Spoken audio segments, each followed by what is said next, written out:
Dans ce temple du panneau solaire, voici les petits nouveaux. Ces dispositifs plug and play que l'on peut installer soi-même. Vous avez un micro-onduleur qui va permettre la mise en relation avec le réseau. C'est-à-dire que vous allez prendre les deux câbles du panneau solaire, mâle et femelle, venir les clipser comme ceci. Vous avez l'emplacement pour un deuxième panneau. Et puis, vous venez avec ce câble-là qui est fourni avec, le raccorder, le visser pour l'étanchéité. Et ensuite, on le branche directement sur le réseau. Et cela sur une simple prise domestique. Cela ne couvrira pas toute votre consommation, mais en moyenne 11% des besoins annuels d'une famille. C'est ça, ça reste relativement assez petit, donc 2 panneaux maximum autorisés en Belgique. Parce que lorsqu'on dépasse cela et qu'on met plus de courant sur le réseau belge, alors là interviennent des professionnels qui doivent bien vérifier si tout est aux normes. Ils ne remplaceront donc jamais les panneaux de toit, mais permettent tout de même une belle économie.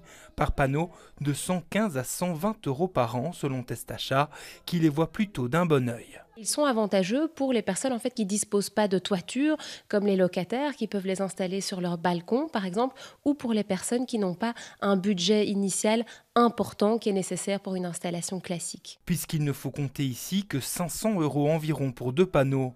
Mais attention, pas question de faire n'importe quoi, Testachat appelle à une certaine vigilance. Il faut bien s'assurer d'acheter les kits plug and play qui sont homologués par Synergrid.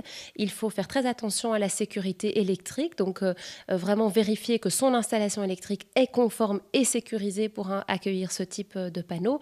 Attention aussi à la sécurité mécanique, bien fixer vos panneaux pour éviter qu'ils ne tombent. Et aussi s'assurer qu'on a bien le droit de les installer en passant dans certains cas par votre commune.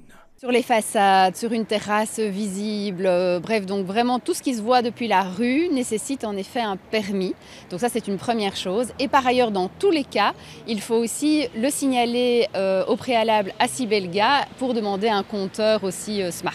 Des panneaux qui ont déjà du succès. En quelques heures, ce magasin en a déjà vendu plusieurs.